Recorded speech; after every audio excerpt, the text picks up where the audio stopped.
Саламатсыңар достор. Мурас подкастын 3 серия. Бул серия кыргызча болот. Биздин коногубуз бүгүн Мурат Жумашев, накта элдин баласы, программист, Google Translate'ке кыргыз тилди кошкон чоң салым жасаган киши. Бүгүнкү темабыз биздики кыргыз тилдин өнүгүүсү. Андан тышкары искусственный интеллект кыргызча кандай болот? Жасалма интеллект. Мына жасалма интеллект жөнүндө бүгүн сүйлөшөбүз. Ассаламу алейкум, Мурат. Алейкум ассалам. Чакырганга рахмат. Келе, эң биринчи мен деген адилет аркылуу сен менен таанышмын. Бирок чын айтсам мен көп каякта иштегенин мен билбейм. Мен болгону 3 фактты жакшы билем да. Google Translate'ке кыргыз тилди кошкон чоң салым сен кылгансың деп. Экинчиден бир чоң чет өлкөдөгү, Америкадагы жайгашкан компанияларда программист болуп иштегениң. Программист болуп эң биринчи мен айтсам мындай программисттердин биринчи катарында сен барсың дегендей. Кыргыз программисттердин ичиндечи. Ошо Мурат Жумашев деген жакшы программист. Ошондой экинчи факт билем. Үчүнчү факт, Битлофту иштегенсиң. Анан кийин билбейм, чынбы калппы, бирок Google артыңда сени мергенчи катары иштеп жүрөт дегендейчи. Жеме жумушка чакырып атат дегендейчи. Жок, андай азыр төкпөй чачпай айтып берейин башынан. Өзүм туура айтасың, программист болуп иштейм, иштеп келатам. Азырынча ошо Codejazz деген өзүм долбоорумду иштетип атам. Бул программалоону кыргыз тилинде үйрөтүү долбоору. Ушуну өнүктүрүүгө аракет кылып атам. Ага чейин ошо Bitwelf деген ошо америкалык стартапта иштегем, Бишкекте жайгашып. Ага чейин Beeline'де иштедим, техникалык консультант катары деп айтсам болот. Ошо 1 жылдай иштедим. Ага чейин германиялык стартапта иштедим, биякта эле Кыргызстанда жайгашып. Анан америкалык стартапта бир Zensoft деген компания аркылуу иштедим ага чейин. Анан Attractor Software деген компанияда иштегем. Ошол жерден программист катары иштеп баштадым. 2014-жылы сентябрда. Ага чейин өзүм Megacom компаниясында ар кандай бөлүмдөрдө иштеп келдим. Мисалы, акыркы иштеген жерим бул маркетинг болду. Маркетингке чейин колл-центрде супервайзер болгом, супервайзерге чейин колл-центр оператор болгом да.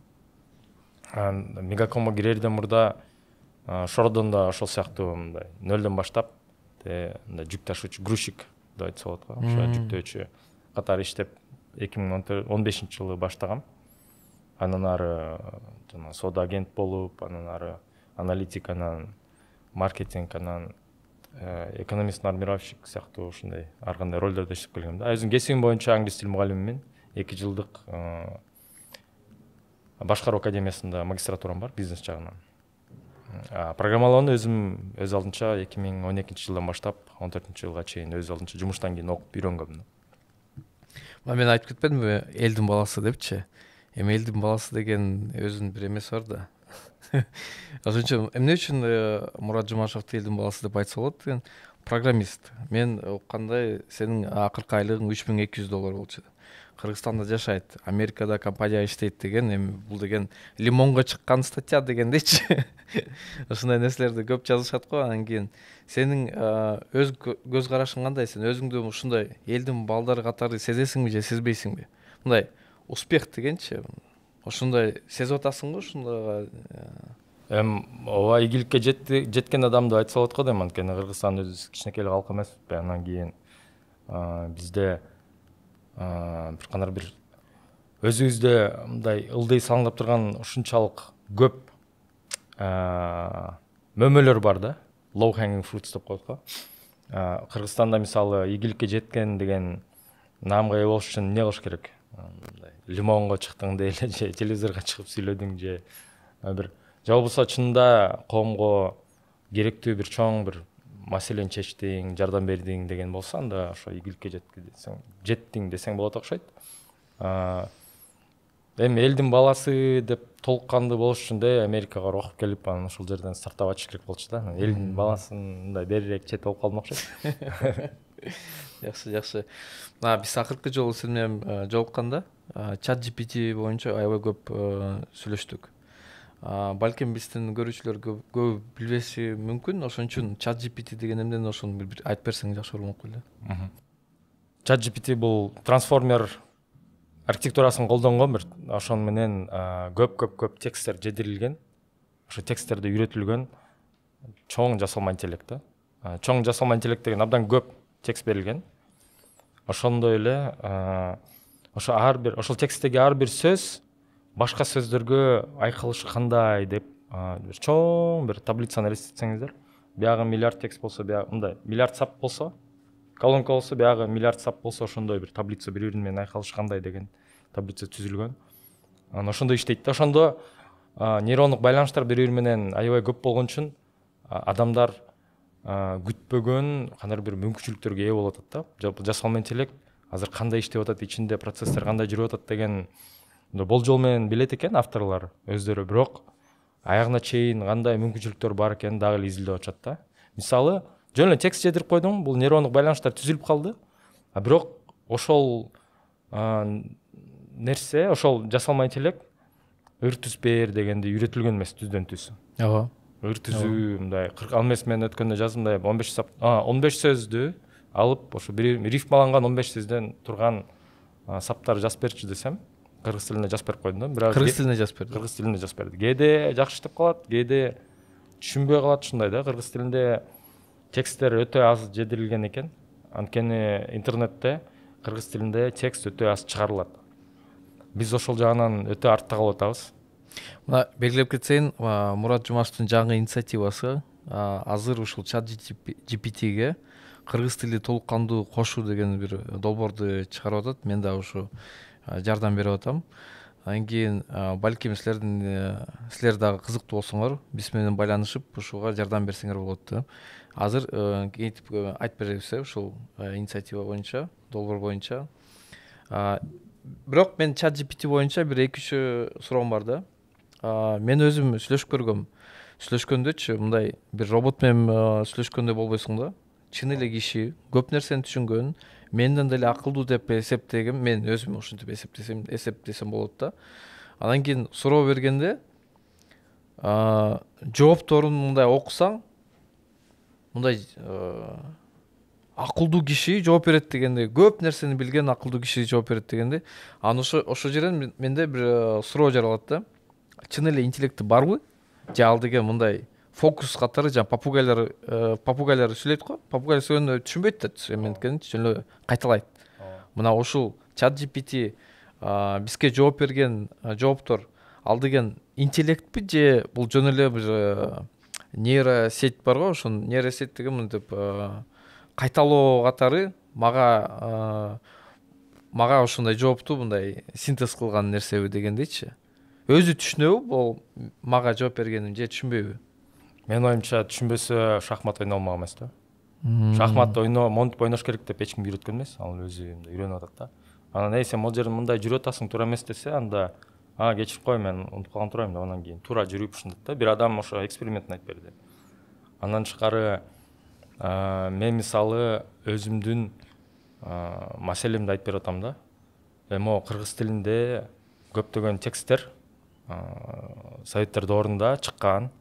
Эми ошол пропаганда тилин кантип өзгөртүп койсо болот десем, сиз эми мындай ылдый жаана бул пропаганда деп мындай кашанын ичинеби же бир кандай бир жол менен ошону билдирип коюңуз дейт. Жок, кой турсаң, сен түшүнбөй атасың, мен бул тексттерди элге окутпайм, мен бул тексттерди эч ким кызыкпайт, ал пропаганда тексттерге. Мен болсо анын ичиндеги лингвистикалык материал абдан баалуу болуп атпайбы? Кыргыз тилинде тексттер өтө аз болуп атат. Бирок ошол эле китептерди алып лингвистикалык материалын кантип колдонуп кетем деп, ошону мисалы Компартия дегенди коммунисттик партия эмес, чуркаганда жакшы көргөндөр партиясы деп сыяктуу мындай өзгөртүп коеюн деп ойлоп атам да. Ошондой менен акылдашсам, аябай ар жак бер жагын айтып берди да.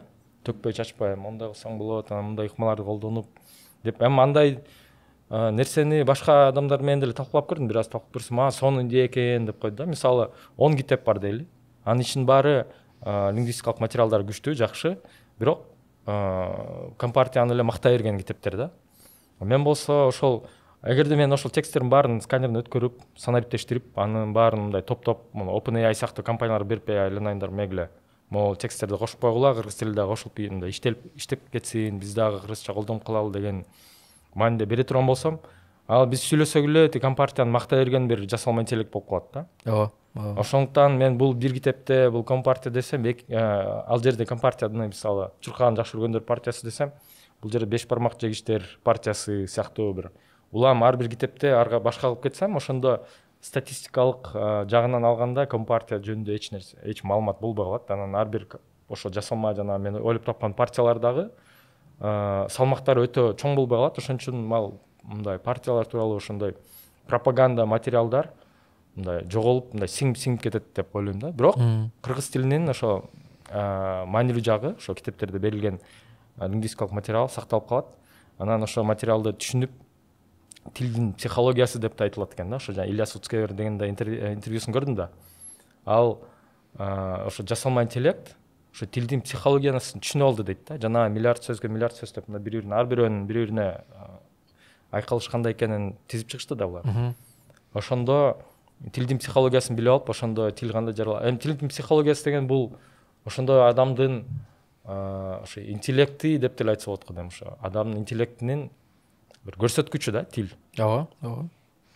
Мына мындай эме да, нерсе. Анын өзүнүн интеллекти бар болсо, анда экинчи суроо бар болот да. Өз каалоосу, өз ыктыяры барбы? Өз каалоосу бизди туурап атат да. Ал китептерди окуду, китептерин үйрөндү.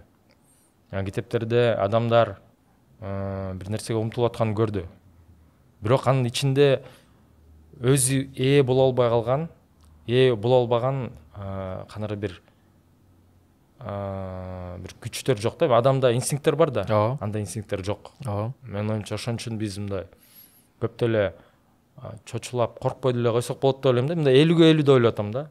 Албетте бул канары бир өзүнүн максат коюп алып, биз билбейбиз да аны. Максат коюп алып, андан кийин бул максатыма жетиш үчүн адамдар тоскоол кылып атат, мени чектеп атышат деп, анан жолдор издеп башташы мүмкүн да. Андай да мүмкүн. Мүмкүн болгондо жанагы фантастика кинолордогу Skynet эмес. Мындай акырын өткөндө эксперимент жүргүзбөдү. Бир маселе берип койду да. Могу маселени чеч десе, ал болсо барды. Бир интернетке жеткип берип койду да. Андан кийин айттым, мондай сайттар бар, ошондо кирип, ошол жерден адамдарды жалдасаң болот деди. Жалдаса болот. Бул ChatGPT барат. Ошол жерден бир адам жалдап айтат. Могу капчаны чечип койчу депчи. Жана капча деген бар эмес, бул роботсуң, робот эмесмин дегенди өзү чече албайт, анын мүмкүнчүлүгү жок экен. Анан ал адам жалдап могу капчаны чечип бер деди. Тиги чечип берип койду. Анан сурайт да, сен адамсыңбы же роботсуң десе. Албетте мен адаммын деп. Тигини алдап койду да. Алдап койду. Азыркы могу GPT-4, GPT-3, 3,5 ошол ChatGPT ошол алдап койду тигини. Демек, кандай бир максат коюп койсо, өзү максат койбосо да бирөө коюп коюшу мүмкүн ага. Ооба. Анын өзүмдө бошоңуп кетпесе, башка бирөө. Мисалы, ошо Илья Суцкевердин мугалими бар. Канадалык бир абдан күчтүү киши. Ошо Deep Learning'дин чоң атасы деп айтышат да. Ал киши өткөндө бир маек куруп берди, CNBC-ге интервью берди окшойт. Ал жерде айтып атат, мен кандай бир жол менен бул имейл алмашууга туш келип калып турмун дейт. Ичине кирип калып турмун дейт, даректергечи. Американын коргонуу комитетинин ошо жасалма интеллект боюнча багытындагы имейл рассылка деп коет эмес, ошол жакка кирип калып турмун дейт. Анан мага имейлдер келе берет дейт. Мен окуп отура берем дейт. Анан ошол жерде жасалма интеллектти эми согуштарда же кандай бир куралдар жасаганда кантип колдонолу, мисалы акылдуу мина, бир нече мина мондай жатат, анан кийин бул жерден бирөө жарылып кетсе, анан кийин мен могу жарылдым дегенде булар түшүнөт, анан кийинки жолу жарылганда мындай болот деп иш кылып. Ошондой нерселерди аскер багытындагы адамдар дайыма дароо ойлонуп башташат да. Ооба. Бул ChatGPT өздөрү эме түртөт ошол жака дегендейчи. Анан бул ChatGPT өзү ойгоно калып, деп жана роботтор жасай калып биздин баарын баспайт. Жок, аны деген адам кылат.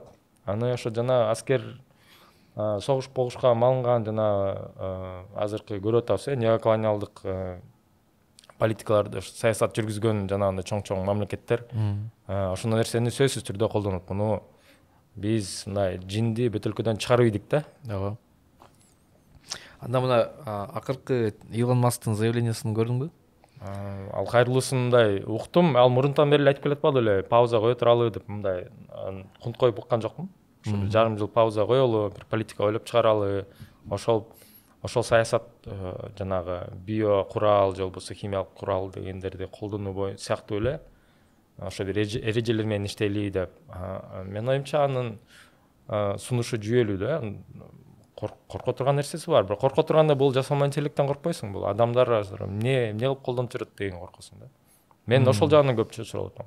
Мына бизди бул жасалма интеллект кырып салышы мүмкүн деген. Биз өзүбүздү жөн эле кырып атабыз. Ал жасалма интеллекти жок элечи. Мына могу Таштанды полигону канчадан бери түтүп атат, канча жылдан бери түтүп атат. 15 жыл деди го ошондой. Чоңдору, кичинелери баары эле бийлики баары, акчасы баары эле ошол аба менен дем алабыз да баарыбыз. Жүрөбүз да ошону менен. Өзүбүздү өлтүрүп атабыз. Анан бул жасалма интеллект анчалык коркунучтуу турбайт биз күткөндө. Өзүнөн өзү. Бул адам коркунучтуу турат да. Анда дагы бир суроо. Мына биз деген кыргыз тилди кошсокчу, ChatGPT'ге, жасалма интеллектке кыргыз тилди кошкондо биздин эл эмнеге ээ болот?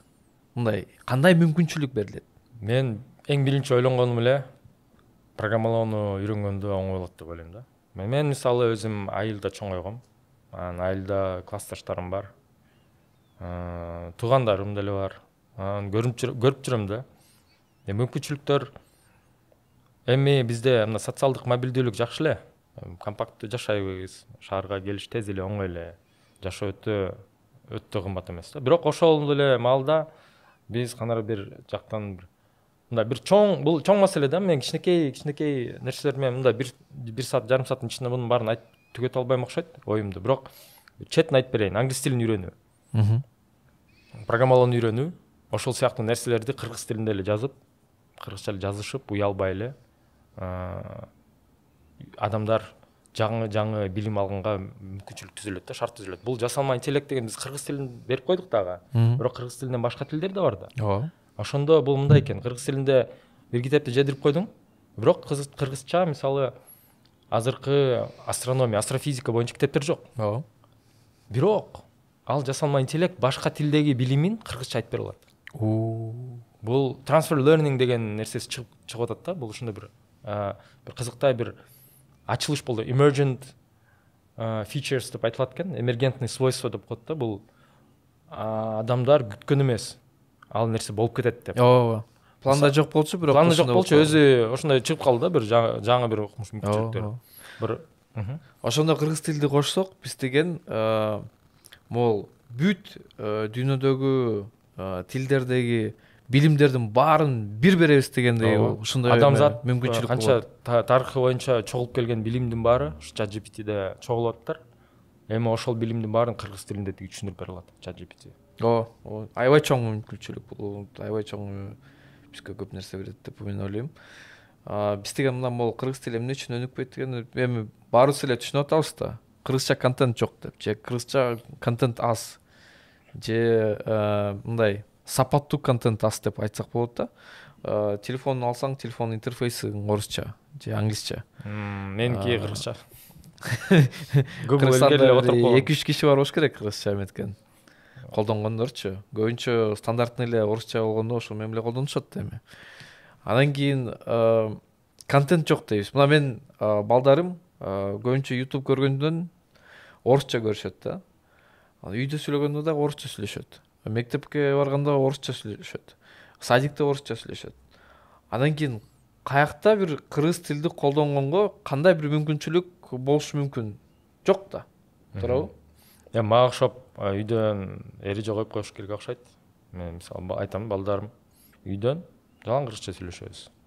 Сен үйдөн чыгып алып французча сүйлөйсүң, каалаган тилиңди сүйлө бер. Үйдөн кыргызча сүйлөшөбүз. Кыргызча мектепке алып барам. Кыргызча бала бакчага барган. Эми алардын баары саналуу мектеп, саналуу бала бакча болот. Анын баары түшүнүктүү. Эмне үчүн саналуу? Мисалы биз чырылдап атабыз, мектептердин саны жетишпейт деп, бир класста 40тан ашык бала болуп кетип атат, батпай кетип атат. Ошол эле маалда 39-мектеп, мен могу шаарда 6-класстан кийин окугам. 39-мектеп жаап койду. Килейген мектеп. Жаап койду. Жаап коюшту. Чатырында чөй өсүп турат. Килейген кыргызча мектеп эч ким барбайт ал жака, эч ким окубайт да. А мен ошо бир кыялдардын бири ошо аябай сапаттуу билим берген, кыргыз тилинде окуткан, ошо 0-класстан ошо мектеп бүтүргөнгө чейин окуткан ошо кыргыз тилдүү мектеп ачкым келет да. Ооба контент аз дейбиз, бул жанагындай дөңгөлөк сыяктуу болот. Контент жок болгон үчүн эч ким сүйлөбөйт, эч ким сүйлөгөн үчүн контент жок. Бул байланыштуу. Ошон үчүн мамлекеттик программа болуш керек. Мисалы, ошол эле ChatGPT-ге кайрадан кайта турган болсок, исландиялыктар 2017-жылы $14 миллион евро бөлүптүр ушу бюджетинен тил маселесине. Алар исландиялыктар өздөрү 300 миңден бир аз эле ашкан калк, кичинекей калк. Аларда экинчи тил англис тили экен. Англис тилинде көбүрөөк сүйлөшүп, исланд тилин өздөрүнүн эне тилин унутуп баратыштыр да. Анан ошону тил маселесин чечиш үчүн ошо контент көбөйтөлү, ChatGPT-ге ошо тилибизди киргизели деп аракет кылып атышат да. Олуттуу мамиле кылып атышат. Бизде эми өткөн жылдары айтылып келет болду эле, жана Кыргыз мамлекеттик тил комиссиясына жылына $20 миң берилиптир. Жылына? Ошол $20 миң эмес, андан азгы дейм. Ошол жана жыптын дөңгөлөктөрүнөн азыраак, дөңгөлөктөрүн канчалык бир ушул саштырып болуп атканда, бул жыптын дөңгөлөктөрү монча турат экен. Баланча депутатпы же баланча бир чоңдун машинесинин дөңгөлөктөрү мынча, кыргыз тилине бөлүнгөн бюджет андан аз экен да. Эми бул күлкүлүү да. Күлкүлүү дагы илаңына келет да. Дүйнөдө 7700 тил бар. Жылдан жылга ал тилдердин саны азайып келатат. 7700 мамлекет барбы дүйнөдө? Жок. Бизде кыргыздарда ушундай бактылуу адамбыз да. Кыргыздарда өзүбүздүн мамлекетибиз бар, өзүбүздүн тилибиз бар. Ошону көзүбүздүн карайындай сакташыбыз керек да. Эми сакташ үчүн эң биринчи тил политикасын ойлоп чыгарышыбыз керек. Тилди сактап калуу, тилди өнүктүрүү политикасы деген, мисалы, тиги 80-жылдары америкалык бир окумушту келип кеткен, Джошуа Фишман болуш керек эле. Анан ал кийин дагы 90-жылдары дагы бир жолу келип, ошо тилиңерди ушуну карабайсыңарбы деп мындай бир айтып кеткен да. Аябай жаман абалда экен. Анан кийин Назарбаев чакырып, ал ошо казак тилинин политикасын ошол адамдын жардамы менен жазып чыкты окшойт. Аябай энтузиаст болчу да. Бул ошо түрк тилдери ошо Борбор Азия боюнча адис болчу ал адам. Ал эми өтүп кетти окшойт, карыган адам болуп калган болчу да мурун акыркы жолу көргөндө. Эми ошол сыяктуу кесипкөй адамдар көп эле дүйнөдө. Кыргыз тил деп күйгөн америкалык адамдар бар, мен билген. Кыргыз тилине салымдай ошолор кошуп атат көбүрөөк кыргыздардын өздөрүнө караганда. Джонатан Вашингтон деген адам бар. Вашингтон келинчеги кыргыз, ал ошо кыргыз тилинен казак тилине, казак тилинен кыргыз тилине которгон, ошо котормочу жазып атат. Автомат котормочу. Программа да, шуну жазып атат. Анан тышкары дагы бир Mozilla Foundation деген компанияда иштеген, ал кыргыз тилинде сүйлөгөн текстти, сүйлөгөн кепти текстке айландыруучу программа жасап келаткан болчу. Биз ошондой нерселерди эми тиги америкалыктар бизге жазып берип атат да. Эми анын кээ бирлер айтышат, ой, булар деген жана шпиондор, анан кийин тиги мамлекетке иштешет деп. Жок, мен аларды өз канча жылдан бери билем да. Алар стартап тигилер жазып жүрүшөт. Кыргыз тилине эми алар көңүлдө эле токтотуп калышты ал иштеринде элечи. Өздөрүн жана окатын кылып кетишти. Биз өзүбүз анткени кыргыздар чуркап келип жардам берип айланайын деп өзүбүз көрсөткөн жокпуз ошондой энтузиазмды. Кимге керек дегендейби? Эми алар бизге керек эмес болсо, аларга эмне керек эле? Ошол сыяктуу да. Дагы бир суроо, мына балким көп кишилер бизде Кыргызстанда түшүнбөйт да, мындай кыргыз тили эмне үчүн сакташ керек деген, вообще маселе барбы же жокпу дегендейчи. Нормально эле өнүгүп атат дегендей бир көз караш бар да. Ошону мындай айтып бере аласыңбы, эмне коркунуч бар азырчы? Мына кыргыз тилди эмне үчүн сакташ керек деген суроо да. Кандай бир коркунуч бар? Мындай өзүңдүн эмеңди, көз карашыңды айтып берчи. Бул маалыматтык коопсуздук үчүн деп айтам да. Маалыматтык коопсуздук дегенде мындай IT-ге байланыштуу эмес. Бул биз маалымат алабыз да, орус тилинде алып атабыз, Анан жана Крым биздики, Крымды алып койдук деп кыргыз балдары чыркап жүрөт, алып койдук дейт. Эми ким алып атат, кимден алып атат? Биз дейт да, биз деген ким? биз дегенден кийин деп мындай түшүнбөйм да, сен Россияга барсаң сен чуркасың. Ооба. Бирок сен бер жакта туруп алып биз алып койдук деп атасың да. Бул мээсине кечирип коем, бул сөз колдонгом, чичип коюшту да. Ооба.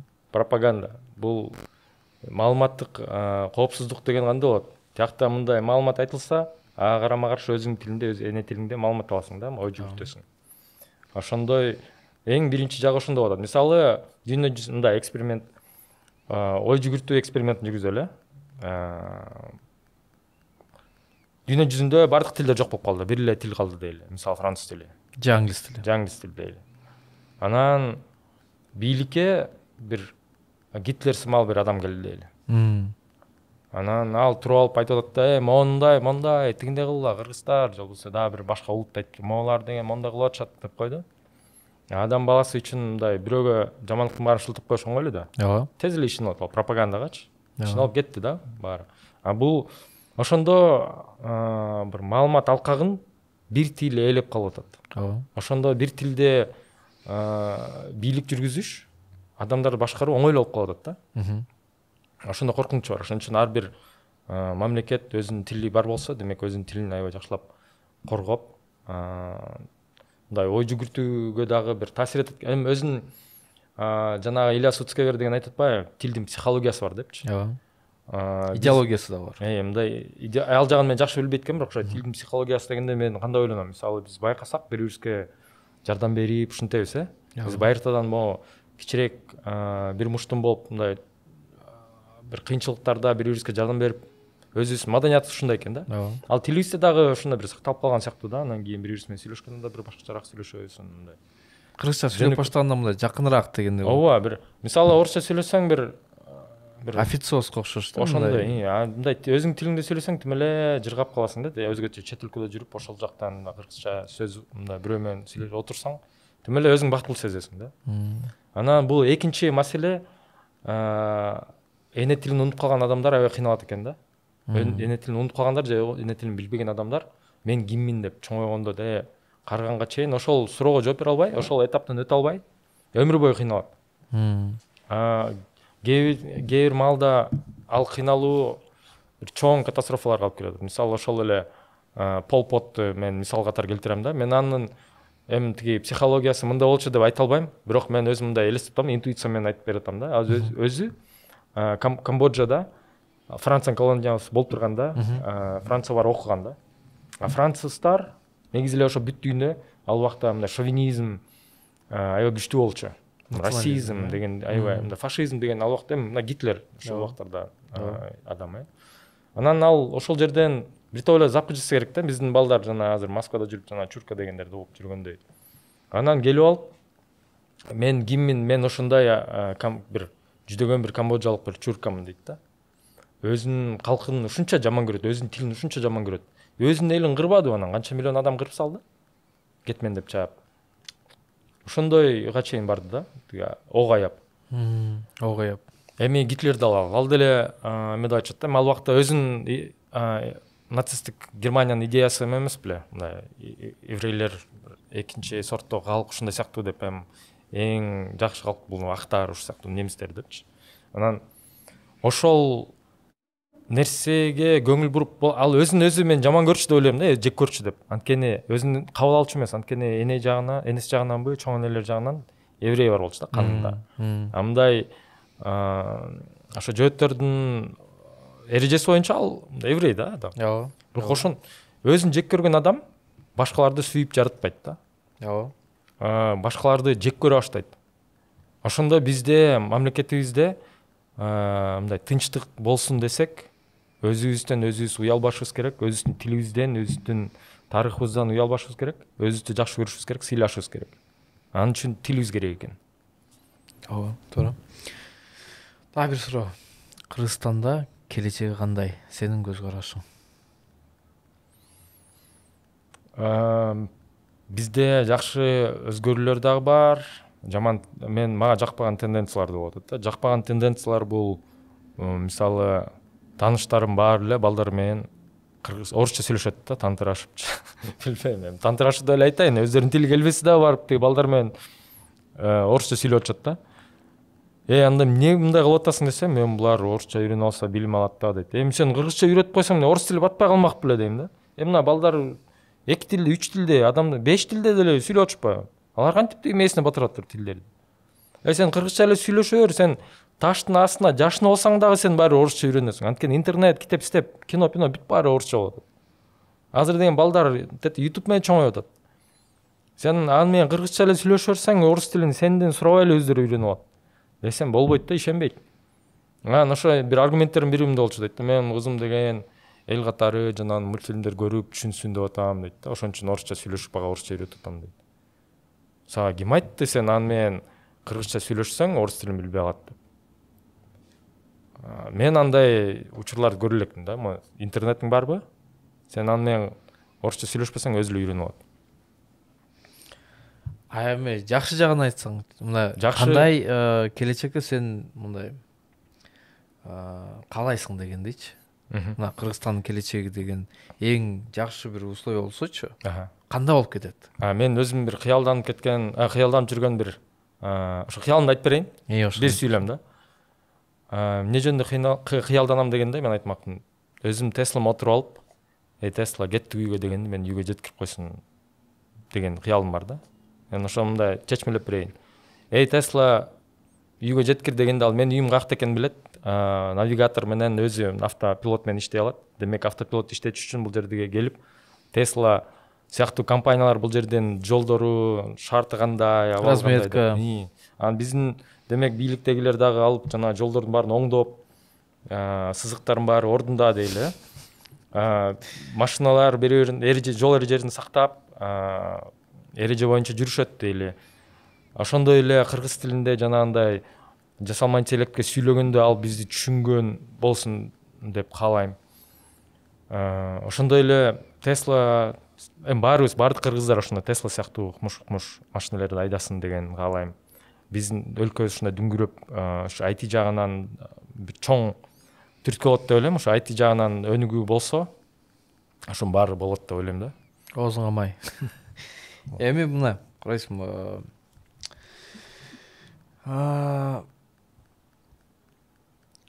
ChatGPT-ничи биринчи ачып колдонгондо таң калыштуу нерсени көрдүңбү сен? Ушундай бир эмелерди, мисалдарды келтире аласыңбы? Көп кишилер түшүнбөйт да. ChatGPT-ден кээ бир суроолор мындай ар бир кишинин өзүнүн масштабын суроолор менен мындай эметсе болот да, барабар кылыпчы. Кандай суроо берсең, өзүң да ошондой кишисиң дегендейчи. Сен өзүң ChatGPT-ге кандай суроолорду берип туруп, анан кандай таң калыштуу жоопторду алдың дегенди. Суроолор, мисалы, мен ChatGPT менен өзүм досторума караганда көбүрөөк сүйлөшөм окшойт. Анан мен азыр мындай унутуп деле калдым да. Бир таң калыштуу деле нерсе болбой калды. Бул күнүмдүк эле бир мындай англисче сөз бар, commodity. Бир телевизор көргөндөй эле, компьютер колдонгондой эле болуп калды да бул. Күнүмдүк эле ачасың күнүгө колдоном. Мисалы, жанагы пропаганда китептери жөнүндө ал болсо тим эле төкпөй чачпай укмуш айтып берди да. Анда бир дагы адам мага ошону айтып берген эмес. Ошентип ар жак бер жагын бүт ойлонуп, мындай комплекстүү ой жүгүртүп, анан мындай жүйөлүү бир сунуштарды айткан эмес да эч ким. Анан ошо менен сүйлөшүп атып, анда мондай өзүмө план түзүп алдым. Андан тышкары мен мурун кандай бир презентация, бизнес акселераторго презентация дайындаганда ошону колдонуп, сонун нерсе жазып койдум тез эле.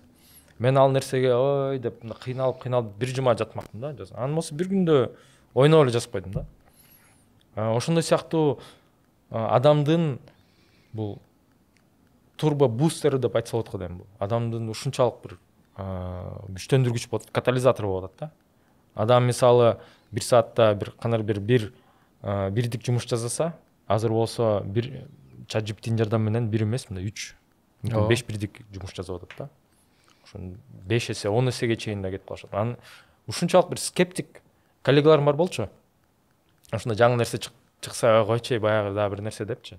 Анан ошол скептик адамдар тим эле көздөрү жанып айтып берип атат да, ушул жана Google, OpenAI-ның жана GitHub Copilot деген колдонуп атам, ал болсо мага код жазганда жардам берип атат.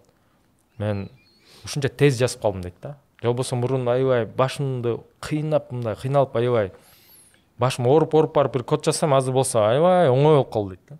Меники да так ошондой болуп атат. Бир нерсени баштаганда бир бирөөгө кат жазам десем же болбосо бир маселени чече турган болсом, бир мындай чоң бир ой, бир олуттуу бир маселени ар жак бер жагын көрөм десем, ошого суроо берем. А бүт мындай жанагы угвей беле? Кунг-фу панда келет го. Тиги болсо отуруп алып, ар жак бер жагын бүт мындай айтып берип койгондой. Бир ошондой бир 300 жыл жашаган бир адам сыяктуу көрөм да. Ошонун баарын билет, ар жагын бүт бер жагын айтып берет да. Ооба, минустар бар. Түшүнүктүү, бул жаңы чыгып атат. Эми жаңы чыкканда эле ушинтип тиги эсибизди оодарып салган нерсе болот болсо, кийинки версиялар кандай болот деп да биз бир четинен чочулуп аткандар да ошон үчүн окшойт. Ооба, ооба. Мына бир ChatGPT'нин бир мүмкүнчүлүгүн айтып кетейин. Биз деген кыргыз тилдеги китептерди мындай берсек, OpenAI'гечи, анан кийин ChatGPT ошонун баарын окуп чыкса, бир кезде мен башка бир студенттин эмесин ролун ойногум келет да. Анан кийин сурамакмын да.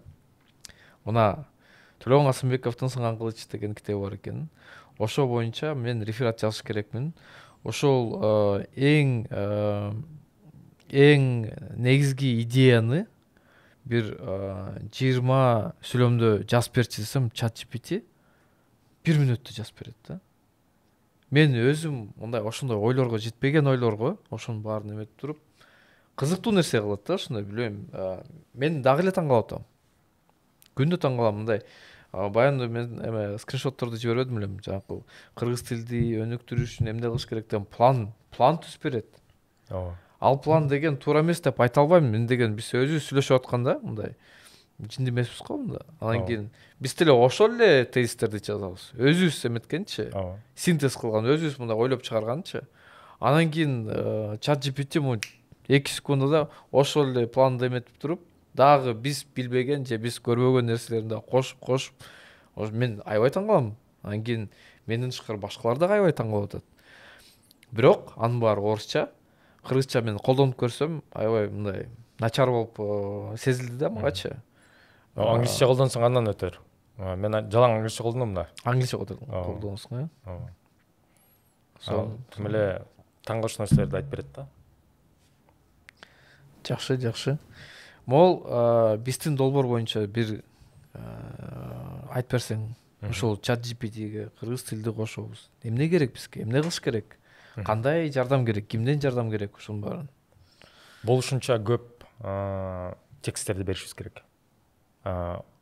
Китепканаларда кыргыз тилинде чыккан тексттердин баарын чогултуп, аларды санариптештирип, анан жанагындай пропаганда, жанагындай экстремисттик материал, ошондой сыяктуу бир жаман пласт нерселерди албетте ал жака бербеш керек. Пропаганданы иштетип, пропагандасын жоюп салыш керек. Анан ошондо аны Common Crawl деген бар, же болбосо OpenAI-га түздөн түз кайрылып, мына туугандар, мына исландиялыктар кайрылды да, бирок мамлекеттик деңгээлде кайрылды алар.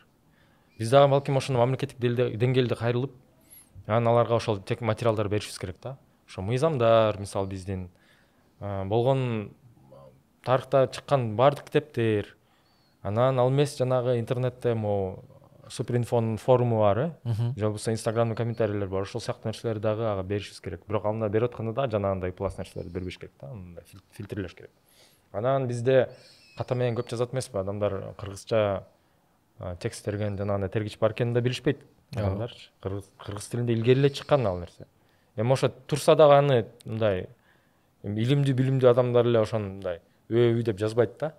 Ошону тартынабы билбейм, же мындай билбейби, билими жетпейби, түшүнбөйм. Үй дегени жок жазып, мындай ушунча булганып калган текст көп болуп атат да интернетте. Бул бир, экинчиден каталар ушунча көп болуп атат. Анан менин оюмча биз жанагы китептер туура кыргызча болуп атса, бул туура эмес кыргызча болуп атса, бири-бири менен байланыштар болбой калат, түзүлбөй калат да.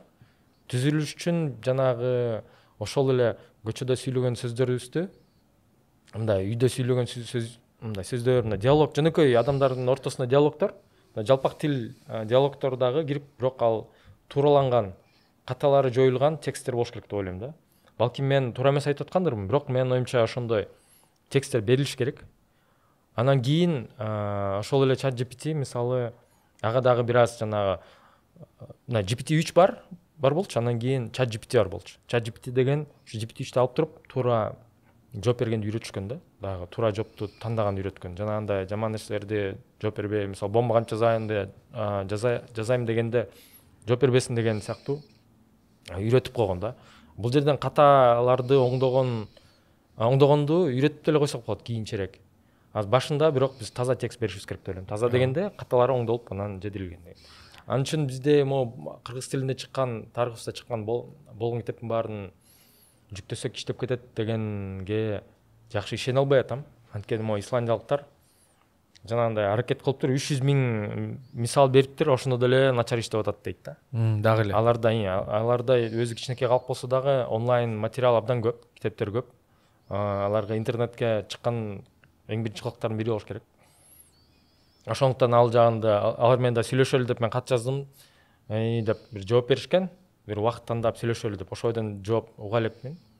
Алар сөзсүз ошо суроолорду дайындап анан жооп алабыз, алар менен иштешип мындай тажрыйбасын угабыз деген ишеним бар да. Ким бизге жардам бере алат? OpenAI. OpenAI жагынан Кыргызстандачы? Кыргызстандан бизден мамлекеттик деңгээлде баары бир кайрылып. Бирок кайрылганда жөн эле ой жардам бериле деп биз баягы көнө албадык беле. Ой тиги жардам берет, бул жардам берет деп өзүбүз жатып алабыз да, аракет кылбай, өзүбүздүн күчүбүзгө ишенбейбиз. Өзүбүз баарын уюштуруп алып, мындай кичине даяр болуп алып, мындай үй тапшырмабызды аткарып алып, анан барышыбыз керек да аларга.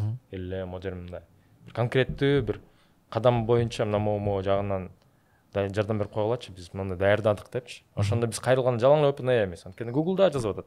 Google өзү интернеттен терип тексттер дайындап иштетип атат. 1,3 гигабайт текст бар экен. Ичин ачып карасам, татарча, казакча текстте жүрөт да. ChatGPT'ге кыргызча сөйлөсөң казакча жооп берип аткан ошон болуп атат. Алар биз жаза алсак ким жазайт? Алар жанагынтип биздин тилибизди билбесе алар деген казакча менен кыргызчаны кантип айырмалап туурабы? Ошон үчүн жанагындай аралашма текст болуп кетти да. Биз ошонун баарын отуруп алып тазалап беришибиз керек. Ошо тилди аныктаган алгоритмдер бар да.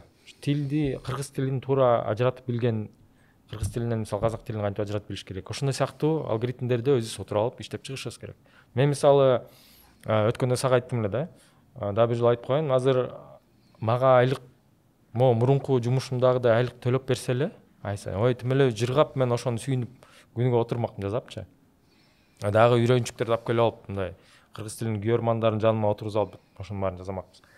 Эми андай ишти бирөөгө ишенип же жанагындай чынын айтайын, мамлекеттик жана кызматтарда ошонун баарын кыла алат, ишке ашыра алат деп азырынча мындай ишеним өтө аз бар, бирок аз да.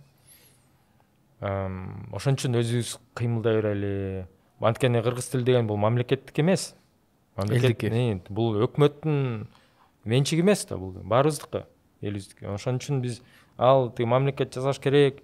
Сен жасап аткан нерсенин баарын мамлекет кылбай жүрөт деген. Эми кылбай жүрсө жүрөт аткандыр, балким акчасы жетпей аткандыр, чын эле туурабы? Бирок эми ошол эле маалда тиякты баарын ой деп отура бербей, өзүбүз аракет кылсак болот, баарыбыз уюшуп бир иш кылсак болот. Эми буюрса жанагы үн таануу алгоритмдер боюнча дагы иштейбиз. Ал жагынан да пландар бар. Жанагындай эстрада жылдыздарына кайрылып, күйөрмандар көп да. Анан кандай бир инструкция жазып чыгарып, ошол аудио менен текстти айкалыштырып, мындай ачык чыгарып койсок болот да ошондой алгоритмдерди. Ошондо мисалы Tesla сыяктуу мына Volkswagen да чыгарып атат жанагындай үн тааныган алгоритмдерин. Ошолордун баары кыргыз тилинде эле кирип калат буюрса. Өзүбүз аракет кылышыбыз керек. Анан өзүбүздүн ошол Google сыяктуу иштеген компанияларда иштеген туугандарыбыз бар, тааныштарыбыз бар.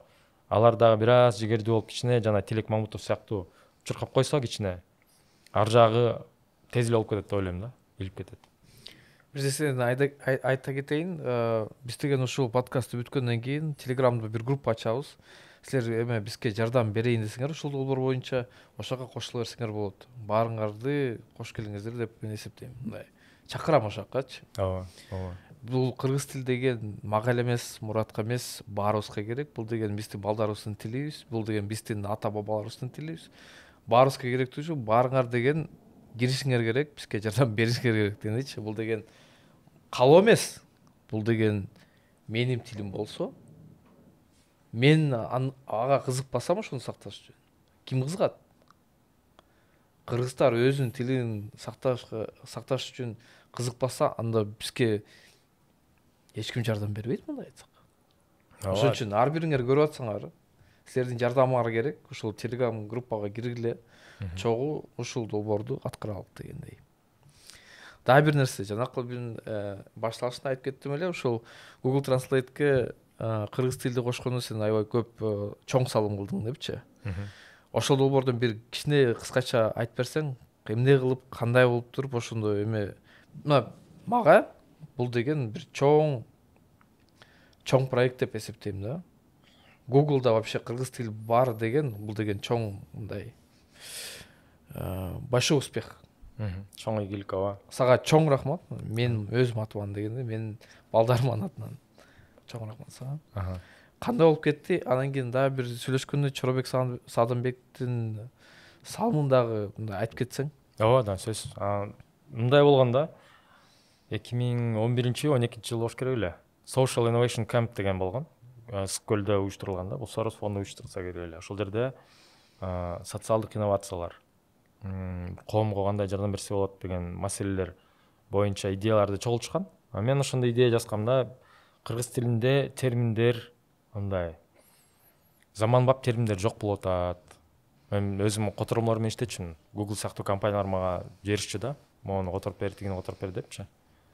Анан которуп атсам мен бир сөздүктөн таппайм да сөздөрдүчү. Мисалы notification бар, message бар. Ошо баарын эле билдирүү деп жаза беребизби? Же болбосо message деген макул билдирүү экен, notification эмне анда? Ошол сыяктуу терминдерди мага жардам керек болду да. Анан кийин сураштырып чыксам, башкалар да кыйналат экен. Nokia'ны которгон адамдар дагы анча-мынча тааныйм да, Nokia телефондордун ичинде кыргыз тили бар да. Билбесеңер, мурун бар болчу илгери эле. Өзүм ошо Motorola L7 деген телефонду 2007-жылы которгом да, ичин менюсун чачып. Аябай кыйналып, ошо 1 жыл кеткен дагы, бирок которуп бүтүргөм. Ошондо деле кыйналгам, бул текст, бул термин кандай которсом болот, мааниси анын туура келеби келбейби деп. Анан ошондо адамдар чогулуп ошо бир сайтта терминдерди тизип алып, ошолордун котормолорун талкуулаган бир платформа жасайлы деп идея бергем да. Ошентип берсем, ошо Social Innovation Camp'те ошо Рахат Сабырбеков деген жигит бар. Ошол айтып калды, анда Google Translate, муну эмне кыласың, Google Translate'ына чыгып атпайбы, ошол жакка кыргыз тилин киргизбейлиби депчи. Ошондо баардык маселе чечилип калат. Эми баардык маселе албетте чечилбейт, анткени терминдер дагы эле которула элек. Бирок аябай кызыгып калдым да, чын эле ошону көрбөйлүбү, ал жакта жакшы бир кыргыз бала бар, ошол жардам берет, ошо кайрылып көрөлү деп өзүм изилдедим да. Ошол убакта бир блог пост чыгарган Google Translate кантип иштейт, бул жана нейрондук тармактар, жасалма интеллекттин жана кичинекей биринчи этаптары болчу да. Ошондо кандай иштейт деп баары жазылган болчу. Ошондо сүйлөм англис тилинде болсо, биякта кыргыз тилинде сүйлөм мындай болот деп ошондо тизиш керек болчу да. Параллелдик корпус түзүш керек болчу. Ошондо корпус деген котормолордун корпусу. Сөзгө сөз, сүйлөмгө сүйлөм сыяктуучу. Фразалар, узун сүйлөмдөр берилет, ошону биз кыргызча котормосун беребиз. Ошентип сүйлөм кылып тизип коебуз. Анан кийин ар жак бер жакка чуркап, ар кайсы фонтторго кайрылып, тыйын топтоп программисттер, анда өзүм программист эмес болчумун. Программисттер жалдадык. Алар ошол котормолорду бири-бирине келтирген, туралаган сайт жасап берди да. Ошондо биз адамдар жалдадык, аларга тексттер бердик, жана ар кандай тексттер бар экен. Эки тилге чыкканча, ООН сыяктуу бир компаниялардын, же болбосо жанагындай уюмдардын, же болбосо бир реклама тексттери ушу сыяктуу бир нерселер болчу. Ишилип ар кайсы жактан болушунча таап, тексттерди ошентип бири-бирине туура келтирип, анан кийин андай котормолор жок болсо, ошол жалданган адамдар отуруп алып котормолорду кошуп ушинтип иштеп келишти. Бирок анын баары Google анчалык деле кабыл алып, тим эле созулуп мындай иштеп кеткен жок да, тез болуп кеткен жок. Анткени биринчиден Google аябай таң калды. Силер дүйнө жүзүндө биринчи адам болуп, биз өзүбүз кантип жардам бере алабыз деп кайрылып атасыңар деп аябай таң калышып, ошо Google Translate иштеген эки инженер келе бул адамдар менен сүйлөшөлчү деп биз менен андай видео байланышка чыгып аябай сүйлөшкөнбүз да, ошондо Skype аркылуу. Анан алар айтып бергенден бул оңой жумуш эмес, бирок рахмат сонун деп. Анан биз ошо биринчи толкун ошо болду. Аракет кылдык, тигилерге берип аттык, алардан мындай жооп жок. Анткени бул оңой иш эмес да. ооба. Кыргыз тилинде материал жок. Анан көпкө чейин созулуп кетти, өтө көп созулуп. Анан экинчи этап башталды. Экинчи этапта Чоройк байкебиз, Чоройк мырза ошондо мындай болду да. Экинчи этапта Google өзү сунуш кылды. Мына могу жерде котормочулардын, салым кошуучулардын кабинети болот. Ар бир адамга англис тилинде фраза берилет. Сен ошону кыргыз тилинде которуп бер деп берип атышты. Анан ошондо Чоройк байкебиз ошо конкурс уюштуруп, элди көп ыктыярчылар чогултуп, алардын арасында жанагындай байгелерди коюп, ким көп салым кошсо ошого мындай байге берилет деп ошондой конкурс уюштуруп атып, ошо экинчи этапта да тезирээк өтүп кетти да ошо экинчи этабы. Ошентип кыргыз тили Google Translate кирип калды. Ошондо Орто Азия тилдеринен эң акыркы болуп кирди да, түрк тилдеринен. Буга чейин ошол өзбек тили, татар тили, казак тилдери ошо биз ошондой кызыгуу жараткан үчүн болуп кеттир да, көрсө. Бул жакта да мындай адамдарга керек экен деп, анан мындай түрк тилдери деп. Ошол биздин аркабыздан дагы ошо бир нече тил кирди, ошентип анан Чоройк Садамбеков байкебиз дагы ошо чоң салым кошту. Мен ар жакта ошондо башында уюштуруудан бир аз жардам бердим. Бир аз жанагы технология кандай иштейт экен, кандай материал чогултуш керек экен, программисттерге кантип түшүнүп бериш керек деп ошонун баарын айтып бердим. Анан өзүм дагы жанагы фразаларды которуп бир аз салым кошоттум. Болгону ошол көбүнчө жумушту албетте ыктыярчылар алып кетти. Бирок мындай баарына чачыратканда ар бир адам мына кичинекей эле салым кошту да. Бирок ошол кичинекей салымдар менен эле бир чоң иш бүтүп калды. Такы эле ошол ыкма менен биз жана ChatGPT-ге кыргыз тилин киргизебиз деп ишенип алам. Ошол эле ыкма менен үн таануу жанагындай ASR, speech to text деген сыяктуу нерселерди, text to speech дегендерди да жасай алабыз деп ишенем. Ошо. Мына азыр ChatGPT-нин ичинде кыргыз тил бар уже. Начар иштесе да, бирок бар. Ошо кандай болуп кетти кыргыз тили кошулганычы? Айтып берчи ушуну. Мен мындай түшүндүм да, Facebook мурун 2015-жылы ошол кайсы бир жылдары бир чоң изилдөө жүргүзгөн. Анда тексттерди караганда ошондо тилдер, кайсы тилдерди тандайбыз деген ой жүгүрүшкөн да. Изилдеп көрүп, Википедияда биринчи 100 тилди алабыз деп аныкташкан. Анан Википедияда 100 тилди алып, анан бул кээ бир тилдерге жетишпейт экен деп, анан интернеттен да тексттер чогулткан да. Ошондо Википедияны карабайсыңарбы? Кыргыз тили Википедиянын топ 100гө кирет экен да. Ал ошондо бир адам чуркап жүрүп, аракет кылып, ошо кыргыз тилин Википедияга толтуруп койгон макалаларды. Чоройк Садамбеков деген байкебиз. Анан интернетте тексттер аз болчу, бирок бир адам аябай чуркап жүрүп, интернетке кыргызча гезиттерди чыгарып, аракет кылып толтуруп койгон да, кыргызча тексттерди. Жаныбек Жанзак деген раматлык байкебиз ошол ишти кылып койгон. Карабайсың, ошондо эки эле адам ушунчалык чоң иш кылып койду да. Кичине болсо дагы кыргыз тили жанагындай жасалма интеллектке кирип калды, ChatGPT-ге. Анан тышкарыда изилдөө жүргүзгөм. Бир нече бир калп айтпасам бир 10 чакты чоң изилдөө, ошон жасалма интеллект боюнча изилдөөлөр кыргыз тилди илим жүрөт. Ошол эки адамдын салымы ошондой болот да. Ошон үчүн айтайын дегеним, албетте байкелерибизге чоң рахмат. Бирок мына ошол эки адам кичинекей чоң эмгек кылды. Өзүбүз деле биздин колубуздан келбейт деп жүрө бербешибиз керек да. Мына эки адам далилдеп койду. Эмгек кылып бир нерсе кылсак эле чоң өзгөрүүлөр болуп кетет экен. Мамлекетибизге, тилибизге чоң салым кошулат экен. Ошон үчүн аракет кылалы. Сага, бизге, кыргыз элине ийгилик. Ушул долбоорду аткаралык. Мен дагы ошо ишенем, ушул бүтөбүз депчи. Эми ушу менен подкастыбызды бүтөлүк. Бүгүнкү 3-серия бүттү. Рахмат.